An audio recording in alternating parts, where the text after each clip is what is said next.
किंतु हम दोनों इस प्रकार हार नहीं सकते। अब क्या करेंगे हम? हम पर बहुत बड़ी जिम्मेदारी है कंचन।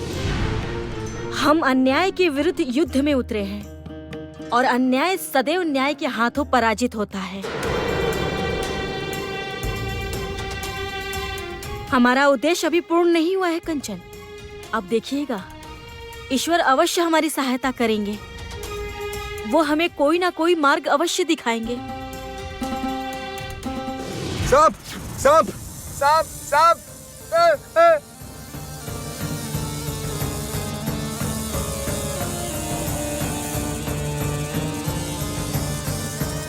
आओ लक्ष्मी, आओ।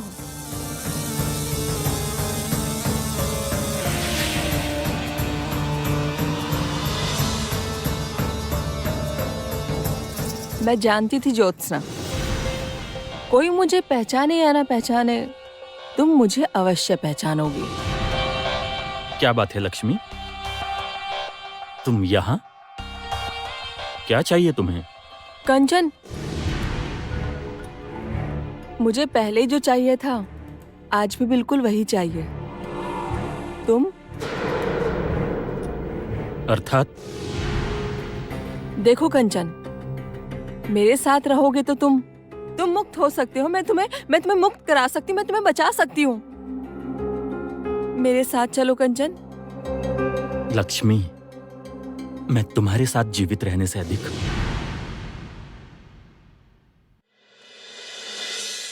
ज्योत्सना के साथ मरना पसंद करूंगा।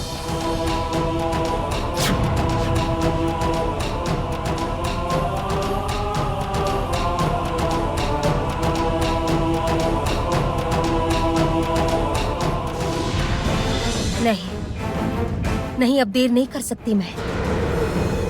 मुझे शीघ्र ही रानी माँ को कुछ समय के लिए अचेतन करना होगा, शीघ्र ही।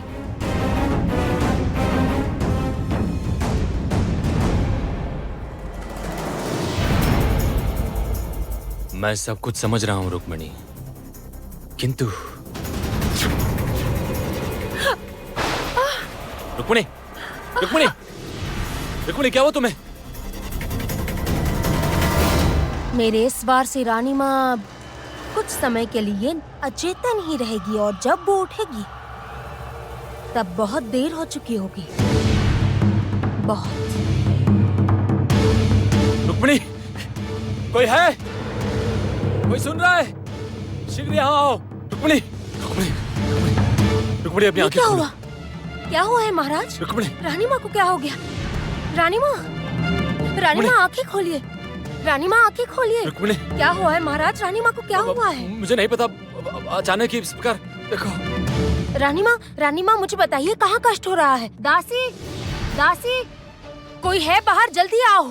रानी माँ, आंखें खोलिए। मुझे बताइए कि कहाँ कष्ट है आपको। मैं समझ सकती हूँ महाराज, रानी माँ और कितना सहन करेंगी। मैं भी तो एक माँ हूँ। माँ के मन की पीड़ा मैं अच्छी तरह समझ सकती हूँ, किंतु रानी माँ ये नहीं समझ पा रही है कि जिस पुत्र के लिए ये आपका इतना विरोध कर रही हैं, वो पुत्र तो उनके अपहरण के पश्चात भी चुप रहा था।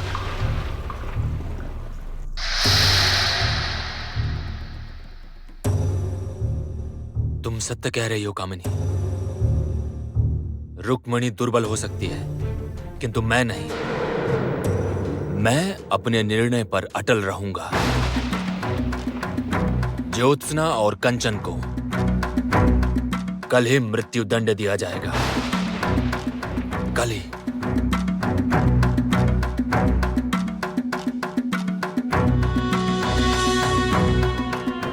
यही तो मैं चाहती हूँ महाराज। अब सब मेरी इच्छा अनुसार हो रहा है। वहाँ मेरा भेजा हुआ प्यादा भी अब तक तो कारागार में कंचन और ज्योत्सना पर निगरानी रखने पहुँच गया होगा। अब तुम दोनों का समय समाप्त होगा ज्योत्सना, और मेरा समय आरंभ। तो यही तुम्हारा आखिरी निर्णय है? तुम इतने मूर्ख हो कंचन, तुम्हें एक बात समझ में क्यों नहीं आ रही है? मेरे साथ रहोगे तो तुम मुक्त हो सकोगे, और और ज्योत्सना का साथ तुम्हें केवल मृत्यु देगा। एक बार सोचकर देखो कंचन। वाह,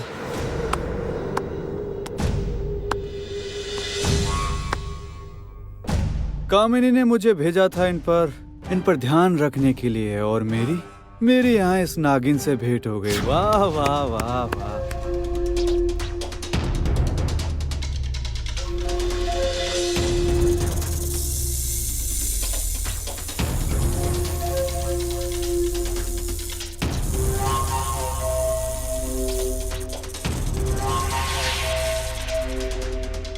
क्या चाहते हो ये बताओ। मैं नहीं तो मुझे कुछ नहीं चाहिए। तुम्हारी माँ चाहती है कि मैं इन दोनों पर कड़ी नजर रखूं ताकि ये दोनों कोई चालाकी ना कर सके, किंतु तुम्हारी माँ तो जानती ही नहीं। तुम पहले ही यहाँ पहुँच गई हो चालाकी करने के लिए। चलो मैं जाकर तुम्हारी माँ को ये समाचार दे देता हूँ। सावधान सुजय। कंचन, कामिनी ने सुजय को भी भेजा है इस बार हम पर नजर रखने के लिए। सांप कहाँ है? सांप कहाँ है? यही था, यहाँ पर। सांप तुम्हारी आंखों के सामने ही तो है। तुम लोग बेकार ही यहाँ वहाँ ढूंढ रहे हो। यहाँ कोई सांप नहीं है, और तुम लोगों को दिखाई नहीं देता कि एक अनजान व्यक्ति यहाँ खड़ा होकर उपदेश दे रहा है? बाहर निकालो इसे यहाँ से। क्षमा कीजिए, ये सुजय सपेरा है। मंत्री पत्नी ने हमारे साथ रहने को कहा है ताकि ज्योत्सना यहाँ से किसी प्रकार का छल करके निकल ना पाए। ये इसी बात का ध्यान रखेंगे। समझ गई ना लक्ष्मी, मैं अब यहीं रहूंगा। तुम यहाँ से जाओ, तुम्हारा यहाँ कोई काम नहीं है।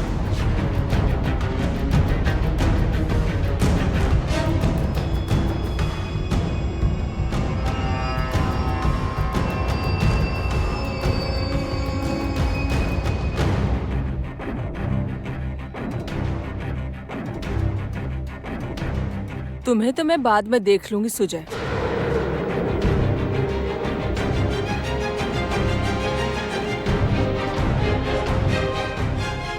तो ज्योत्सना सपेरन, आखिरकार कल तुम्हारे जीवन में अमावस्या आने वाली है। व्यर्थ सपने मत देखो सुजय सपेरे, इतनी आसानी से हमसे छुटकारा नहीं मिलेगा तुम्हें। बाप रे, रस्सी जल गई पर बल नहीं गया।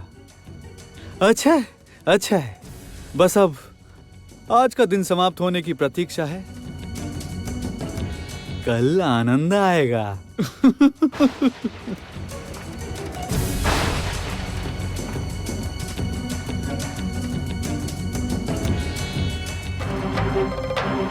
आखिर कैसे रोकेंगे इस अनर्थ को हम? इस समय हमारे पास केवल एक ही उपाय है, रानी माँ।